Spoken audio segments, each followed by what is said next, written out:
الحمد لله الذي أعد للشاكرين الزيادة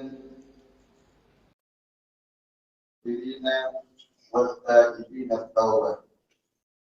أشهد أن لا إله إلا الله وحده لا شريك له، إله واحد لا رب سواه، وأشهد أن سيدنا محمدا عبده ورسوله نبي آخر لا نبي بعده. اللهم صل وسلم على سيدنا محمد وعلى آله وصحبه، أولئك هم السادة القادة.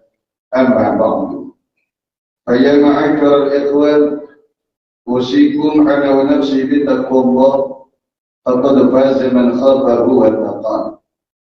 Hadirin sidang Jumat yang semoga dibanggakan oleh Allah Subhanahu wa Ta'ala, marilah kita tingkatkan iman dan takwa kita kepada Allah, karena paling mulianya kita di sisi Allah ialah yang paling bertakwa kepada Allah Subhanahu wa Ta'ala. Kemudian dalam sebuah kitab dikatakan Rasulullah sallallahu alaihi wasallam bersabda,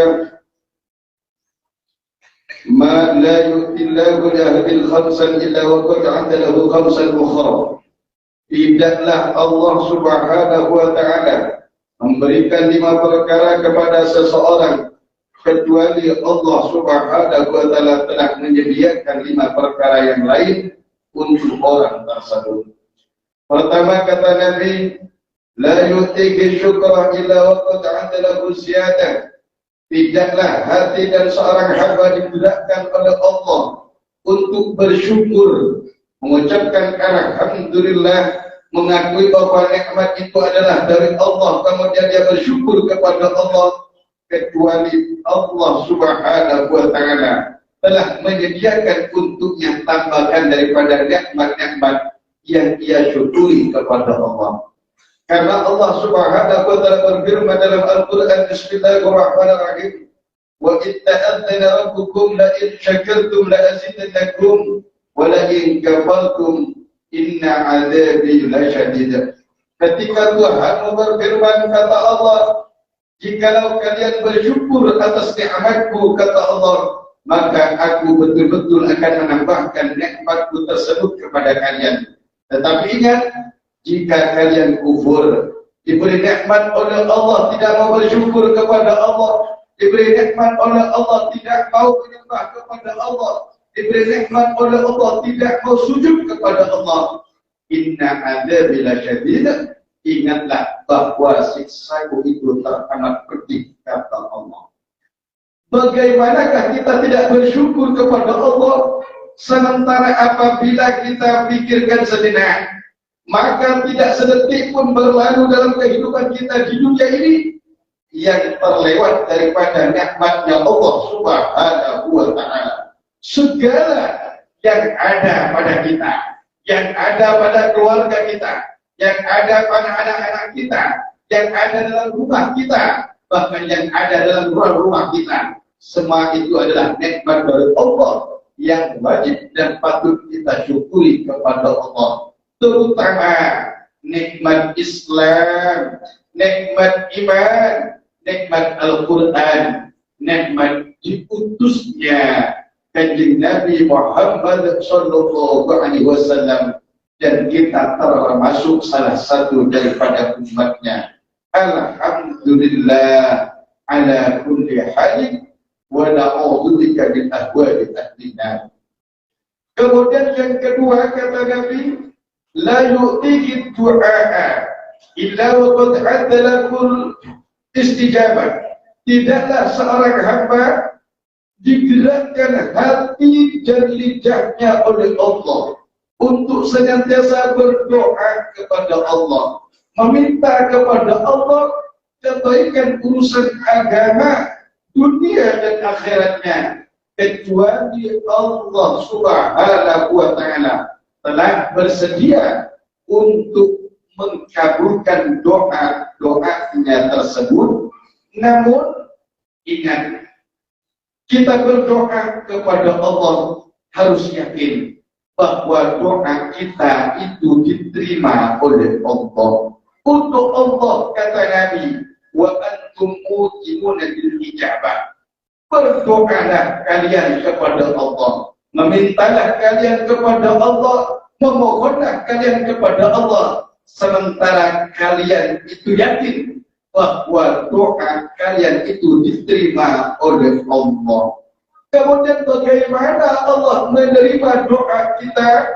Ada kalanya langsung Allah berikan di dunia, ada kalanya Allah simpan kabulan doa kita untuk Allah berikan yang terbaik nanti di akhir. Ada kalanya doa yang kita ajukan ke Allah, Allah tukar dengan pengampunan dosa-dosa kita. Maka oleh karena itu, marilah kita banyak berdoa kepada Allah. Doa, kata Nabi, yang mimma nazala wa mimma lam yanzil. Doa itu bermanfaat, kata Nabi, dari apa-apa yang telah turun atau sesuatu yang belum turun. Kemudian kata Nabi, la yu'tikil istighfar illa wa qad ajalahu ghufrana. Tidaklah seorang hamba digerakkan hati dan lidahnya untuk beristighfar kepada Allah, memohon ampun kepada Allah, kecuali Allah bersedia untuk memberikan ampunan kepadanya. Yang keempat, berhubungan erat dengan istighfar ini, wala yu'tihi taubata illa wa qad adalahul qabulah. Tidaklah seorang hamba digerakkan hati dan lidahnya oleh Allah untuk bertobat kepada Allah, untuk memohon ampun kepada Allah, untuk disadarkan hatinya oleh Allah, sehingga keluar dari lidahnya istighfar, mohon ampun kepada Allah, minta maaf kepada Allah, kembali kepada Allah, kecuali Allah telah bersedia untuk menerima taubatnya. Oh, kenapa kita wajib beristighfar kepada Allah, memohon ampun kepada Allah, bertobat kepada Allah? Karena kalau kita pikirkan, selain nikmat Allah yang begitu banyaknya kepada kita, kepada keluarga kita, ternyata di celah-celah itu semua kita banyak dosanya kepada Allah, banyak maksiatnya kepada Allah, banyak lalainya kepada Allah. Andai kata kita tak beristighfar kepada Allah, tak bertobat kepada Allah, tidak banyak mengucapkan kalimat astagfirullah, memohon ampun kepada Allah, khawatir kita nanti oleh Allah Ta'ala disiksa oleh Allah. Sementara andai kata ditampakkan dosa kita oleh Allah, mungkin dunia ini terlalu kecil untuk menjadi wadah dosa dan maksiat kita. Namun walaupun demikian, andai kata kita sadar bahwa dosa kita banyak, dosa kita belontok, dosa kita bermacam-macam, namun jangan sekali-kali berputus asa untuk mengharap ampunan dan mencari taubat dari Allah Subhanahu wa Ta'ala. Karena putus asa dari Allah, dari rahmat Allah, itu jauh dosanya lebih besar daripada dosa kita itu sendiri. Allah berfirman, istaghfiru rabbakum innahu kana ghaffara. Beristighfarlah, memohon ampunlah, bertobatlah kepada Allah. Sesungguhnya Allah Tuhanmu adalah Zat yang Maha Pengampun dari segala dosa. Tubuh ayuhal mu'minun, bertobatlah orang-orang yang mengaku beriman kepada Allah, qabla an tamutu, sebelum kalian semua, kita semua mati, dicabut nyawanya oleh Allah. Kemudian yang kelima, kata Nabi, la yu'tihi shadaqata illa wa qad a'addalahu taqabbula.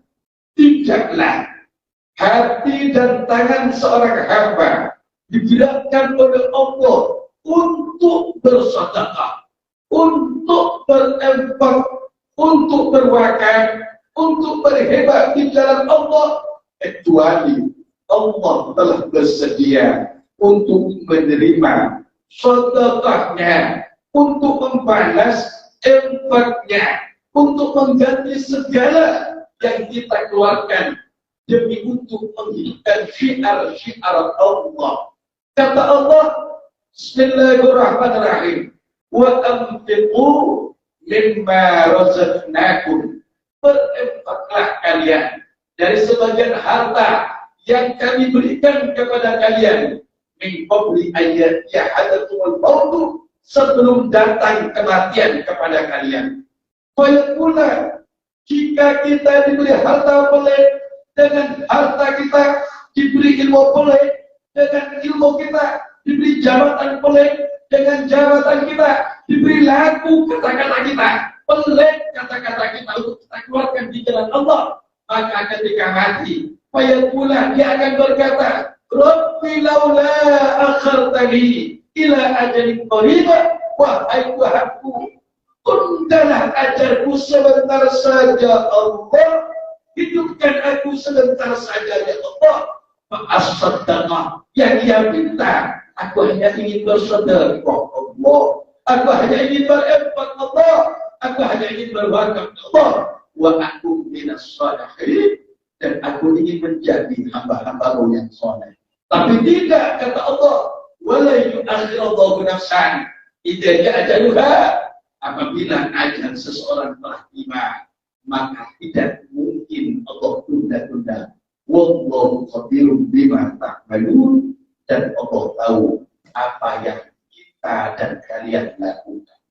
Semoga oleh Allah Subhanahu wa ta'ala hati dan lidah kita senantiasa diberi pertolongan oleh Allah untuk senantiasa bersyukur kepada Allah, sehingga kita selalu diberi tambahan-tambahan nikmat oleh Allah, diberi pertolongan untuk senantiasa berdoa, beristighfar, dan bertobat kepada Allah, sehingga kita diterima oleh Allah.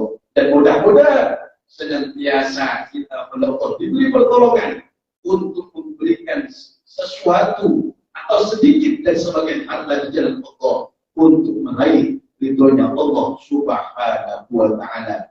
Amin Allahumma amin. Barakallahu li wa lakum fil Qur'anil azim, wa nafa'ana wa iyyakum bima fihi min at-tilawati wa dhikril hakim.